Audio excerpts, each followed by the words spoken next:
Hey guys, I decided to do a part three of this low cost budget buffing setup I decided to make. I've previously done two videos and I was going back through the videos, especially the first video, and I noticed when I had my original setup that had the 4-inch pulley on the motor and the 6-inch pulley on the shaft. When I made the comment in the video that there was a little bit of wobble in the shaft, actually there was some ridiculous wobble in the shaft. But just wanted to do another update video here and give my final thoughts of currently what I have going on. So I've been periodically turning the buffer on here and there, and everything seems to be holding together well. But I got to thinking about it, and I'm definitely going to wind up making some upgrades to the buffer. As of right now, I'm still contemplating maybe just go ahead and switching over to a 3-foot shaft. My plan is I am going to order some 12-inch diameter buffing wheels. I'll probably either order them from Jescar or Grizzly. I'm not sure yet. But so far, I have been the way this buffer's been running. I'm pretty happy with it.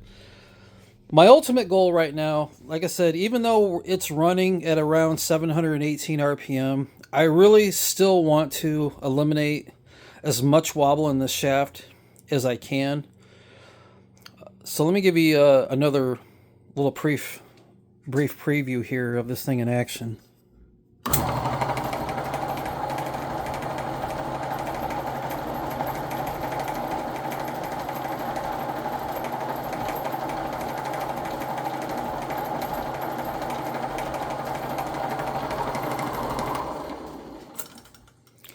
So, just to give you a rundown of the setup again, I've got 3 6-inch diameter wheels sandwiched together on each end. I purchased those from Harbor Freight.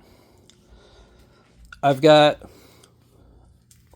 a 1.5-inch washer towards the end here, and I have another 1.5-inch washer on the right side as well. I have two.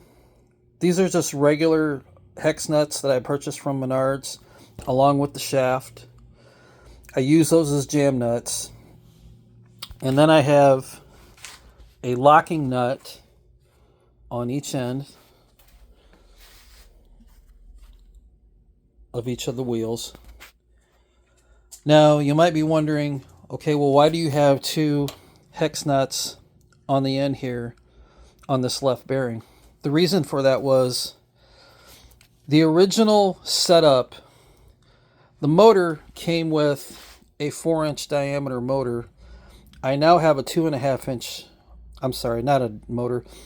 It originally came with a 4-inch diameter drive pulley, which actually is over here because it wound up breaking. I switched it out with a 2.5-inch diameter pulley. I have a 35-inch diameter V-belt, and I have a 6-inch diameter shaft pulley. The problem when I had the 4-inch pulley on here before, if you go into an RPM calculator with the 2.5-inch pulley and the 6-inch pulley and the 1/2-inch horsepower motor that runs at 1725 RPM, the machine was running at about 1150 RPM. The problem is, with this being only a 2-foot shaft, it was putting a lot of pressure on this left bearing, and I don't know why. But in the first video, I talked about how, it might have even been the second video, I talked about that when I tried to lock down the set screws on the shaft, no matter how hard I tried to tighten them up, the bearing would keep coming loose. The bearing itself would keep coming loose, which would make the shaft vibrate even worse.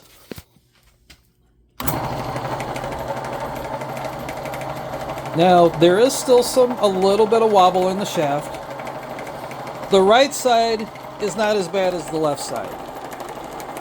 But honestly though, with the motor running at 718 RPMs, that is about the ideal buffing speed, and that's about what the StewMac buffer runs at. So I've had no issues since I've switched over to the 2.5-inch pulley, and I haven't had any issues ever since I butted these hex nuts up to the pillow block bearing, and everything stays locked in place very well. I probably could go ahead and remove these hex nuts, but I think just for good measure, I'm just going to leave them on there, because I don't know yet, but I'm thinking about maybe going down an inch in diameter. I might go down to a 5-inch diameter pulley, which would run the buffer at about 862 RPM. And I'm seriously considering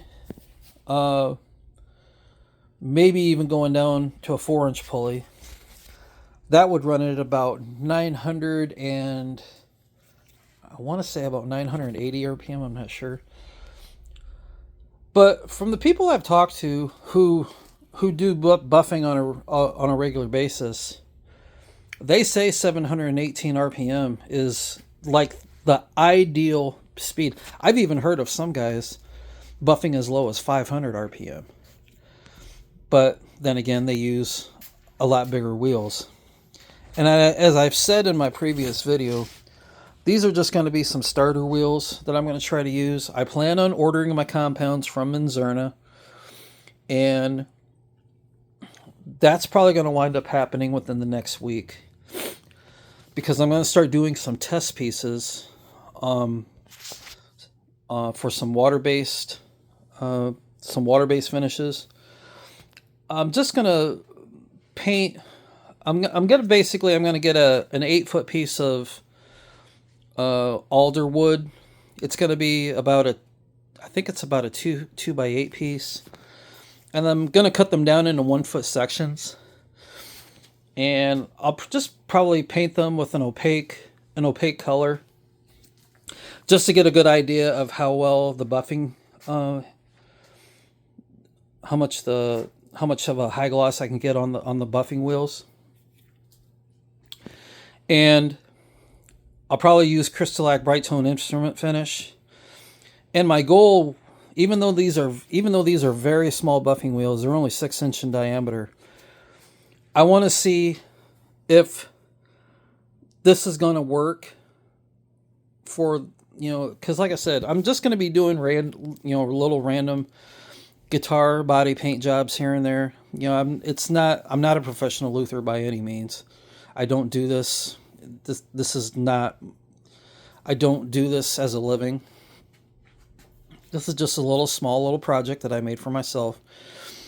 When I was doing my buffing before, I was just basically checking these foam pads into a drill and just using automotive rubbing compounds and polishes to do my guitar jobs, my paint jobs.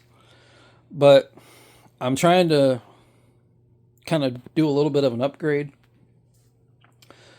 And I've said in a previous video that, these small buffing wheels, they kind of get a bad rep for people. A lot of guys, if you even go on the Harbor Freight app, some of the reviews are not good on these wheels. But it really depends on, what you're doing. And I made a statement in a previous video that James over at 92 Guitars, he uses these buffing wheels all the time. But even he has said that the StewMac buffer that he inherited from his dad, he's seriously considering maybe switching those wheels over to his homemade buffer, because he likes his homemade buffer a lot better. He likes running at about 650 RPM, even though it's not that much of a difference between the StewMac buffer. But I've decided, if, in fact, these small little wheels don't work out well, I'm just going to go ahead and, bite the bullet and just go ahead and spend the money and order the 12-inch wheels.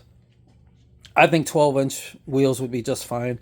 This isn't something I'm going to be doing on a consistent basis. So, and I'm going to order the Menzerna GW16, which is a fine finish compound. And then I'm going to order the P175. Actually, Menzerna also has a super finish called G52. And it's about $15 cheaper than the P175.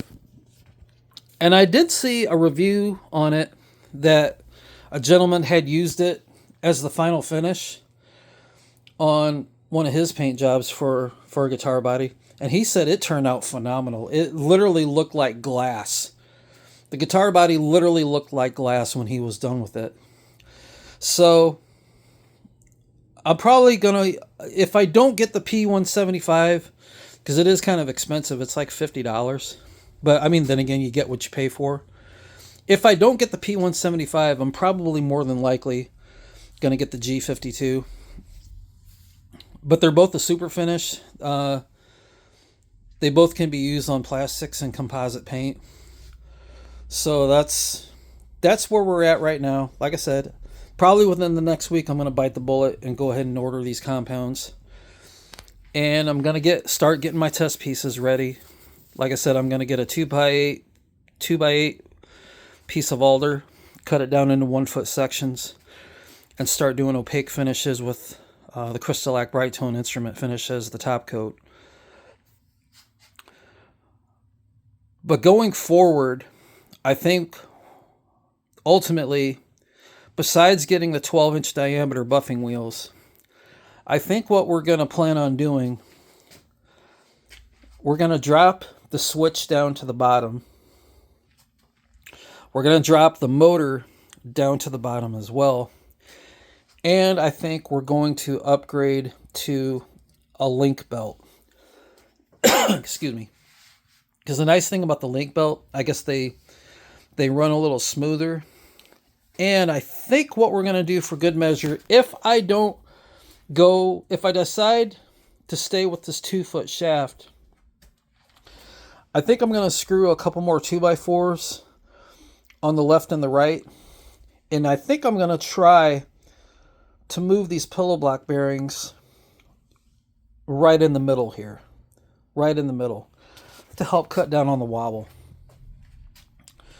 So, like I said, we'll drop the motor down, drop the switch down, all the way to the bottom of the frame here. And we're going to upgrade to a link belt. We'll get some 12-inch diameter wheels. And even if I decide to stick with the 2-foot shaft, even if I had 2 or 3 12-inch diameter wheels on the tail end here, I'm still going to have plenty of room to do my buffing work. I'm kind of surprised that a lot of guys have not done this. I have yet to find anybody online who has used a 2-foot shaft. I haven't found anybody on YouTube that used a 2-foot shaft. But I don't think I'm going to have to wind up switching over to a 3-foot shaft. But we'll see.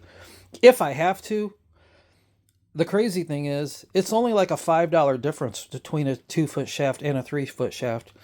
And honestly, I might even just bite the bullet, spend the extra money, and maybe order a precision shaft from McMaster. I think you can get one for about $100, $120. I'm not sure. But I may wind up, when I make all these upgrades, I may wind up doing one more video. I don't know yet. But that's where we stand right now.